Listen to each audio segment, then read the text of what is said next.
In some ways, the Skoda Enyaq feels like the electric car lots of people have been waiting for. It's a big SUV with loads of room, a massive range and a competitive price from a popular mainstream manufacturer. But there is another EV which has already been on sale for a few years and also ticks those boxes. So which is better? Kia's trailblazing, well-established e-Niro or Skoda's newcomer? In this review, we're going to compare these cars across their lineups in every key area to decide. But before we start, if you want to see lots more new car reviews, then please do subscribe to our channel and go to whatcar.com for a great deal on your next car.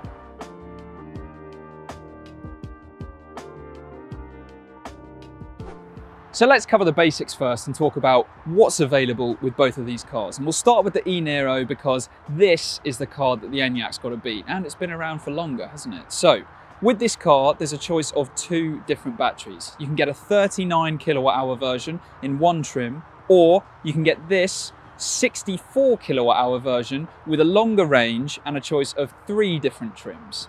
Now, if you look at the pricing, there's a pretty clear answer as to which one you should go for, isn't there? Because just two versions of the e-Niro qualify for £2,500 off its cost thanks to the UK government plug-in grant. That is the 39 kilowatt hour version in the one and only trim that you can get it in, and it's the entry-level trim with the bigger 64 kilowatt hour version as well.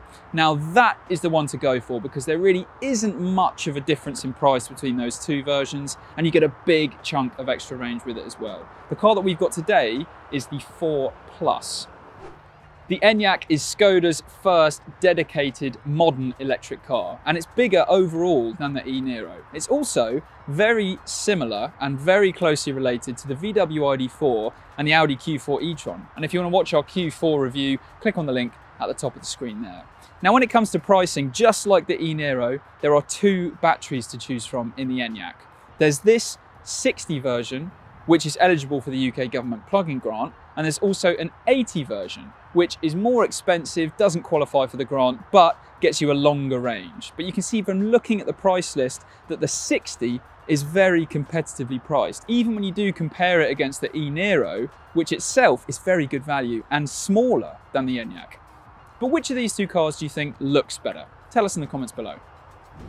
Inside the e-Niro, it isn't bad.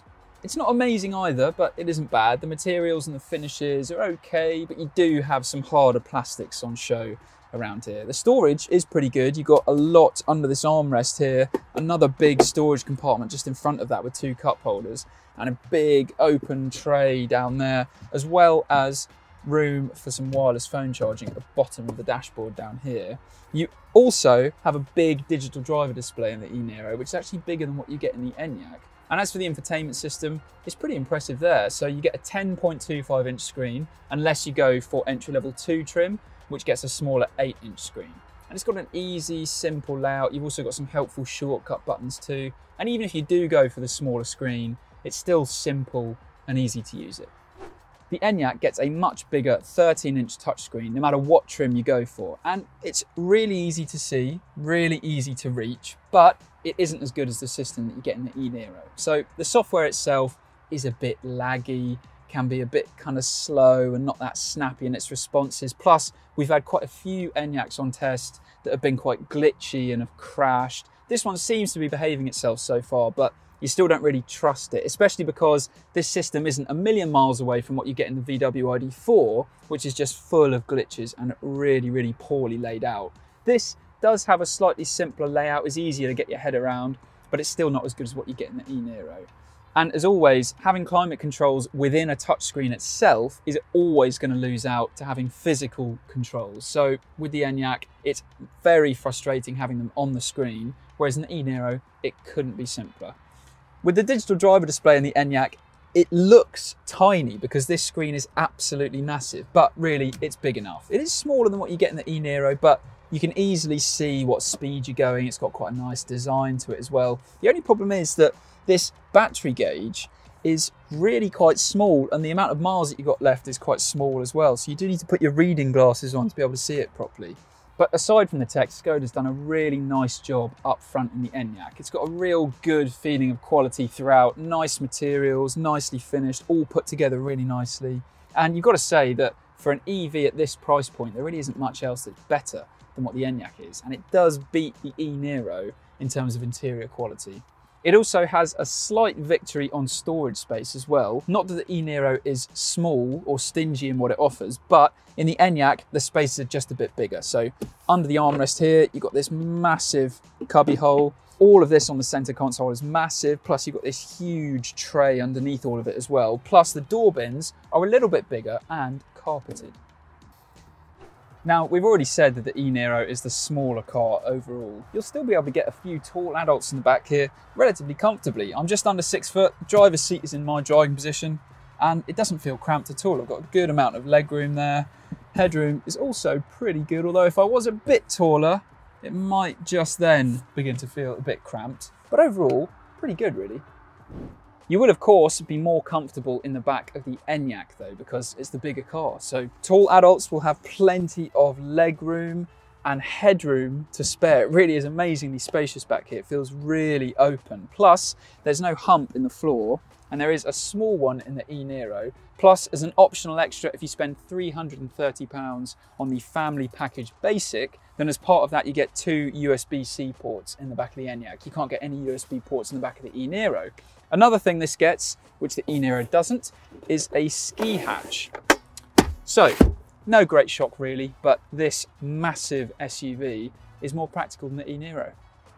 Now, there is no competition when it comes to the boots. Put simply, you will get 5 of these suitcases below the parcel shelf in the e-Niro, but in the Enyaq, you will get 9.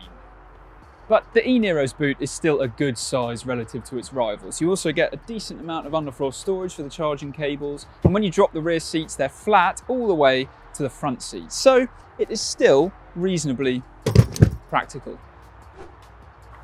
But sure, the Enyaq's boot is massive. It's got a wide opening, it's got a relatively low loads lip.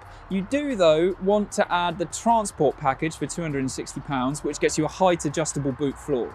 So what that will do is give you a little bit more room for the underfloor storage area. It also helps flatten out the step that you get when you lower the rear seats. But even without that, you still get some storage underneath the boot floor, which is just about big enough to fit a couple of charging cables. And really, this boot is absolutely massive.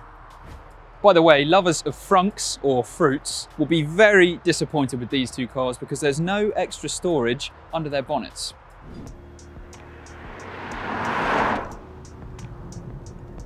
Let's talk about range next, and as we kind of already alluded to, we wouldn't really bother with the 39 kilowatt-hour version of the e-Niro because if you stick in that entry-level trim, and for not much more money, you can get the 64 kilowatt-hour version, which gets you loads more range. So to put some numbers on that, the 39 kilowatt-hour version of the e-Niro will be able to get you around 140 miles from a full charge. But for the 64 kilowatt-hour version, the one that we're in now, you will definitely be able to get 250 miles in genuine real-world driving, maybe even a few miles more as well. So even by modern electric car standards, that is very impressive. And we're talking about a car that's quite a few years old now. So what have the other manufacturers been doing? Well, Skoda have given it a pretty good go. In the 60 version of the Enyaq, you should be able to get 220 miles with the standard 19-inch alloys that the car comes with. But if you go for the 80 version, then that means you'll be able to get around 260 or 270 miles from a full charge in real-world driving conditions. But it's got a bigger battery, so you'd hope it would go further.